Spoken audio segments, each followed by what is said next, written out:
Let's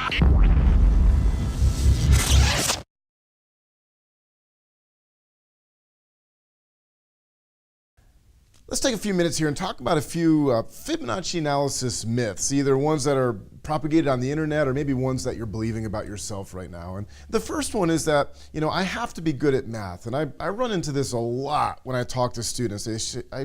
They say, Josh, I sure would love to take your Fibonacci class, but I'm just not good with numbers. But here's the reality, and this is a very important principle to understand.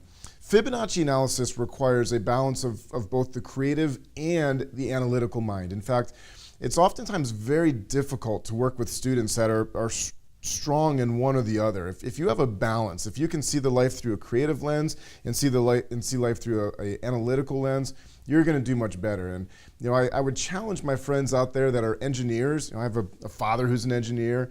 That you might have to tap in a little bit more of your creative as we talk about fibs. And if I have friends who are artists, which I have a lot of them living in Nashville, I challenge them and say, you're going to have to get a little bit more specific in some of the areas and measurements that you're taking. So, fibs is not about math and it's not about numbers and geeking out. It's really a balance between creative and analytical thinking.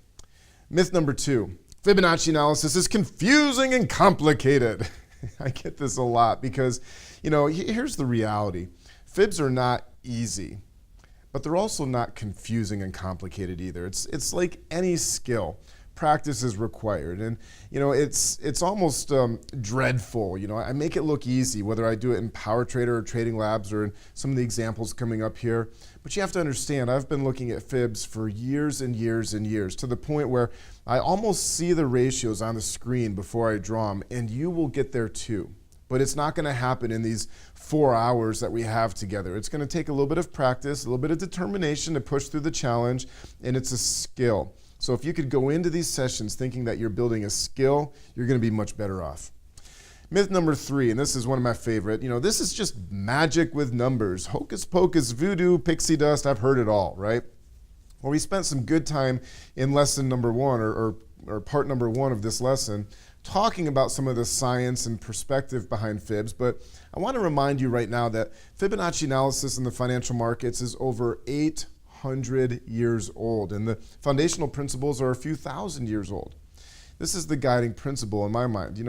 We don't question Dow theory for the most part. We don't question support and resistance, and we don't question candlesticks, even though they're a relative newcomer on the scene, right? Certainly in Western analysis.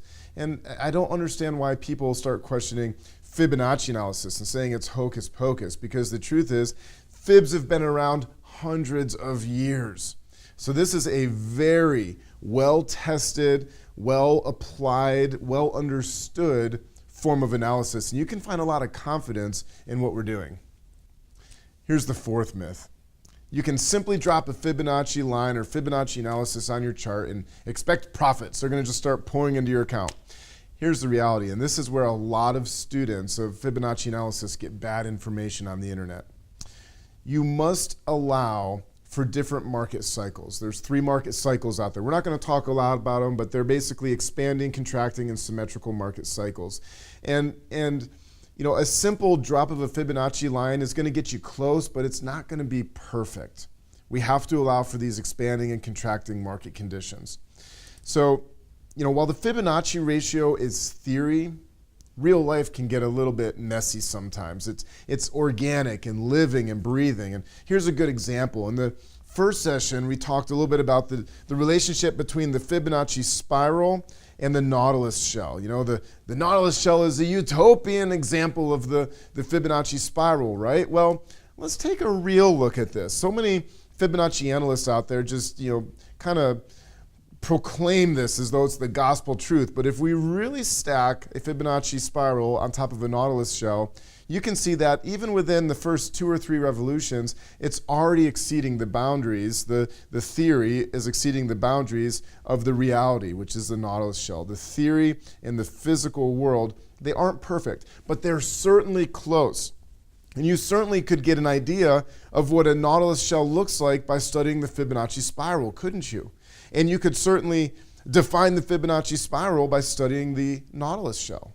And the same thing's true in the stock market. But we need to be aware of this and set up some guardrails around ourselves so that we're not just taking theory from the book and trying to stamp it out on a bunch of charts and then getting frustrated with our result. Let's just understand what we're looking at as we go into it.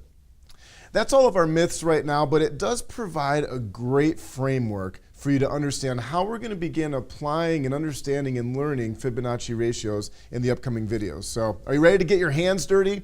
In the next video, we're going to start drawing some Fibonacci ranges. Let's go.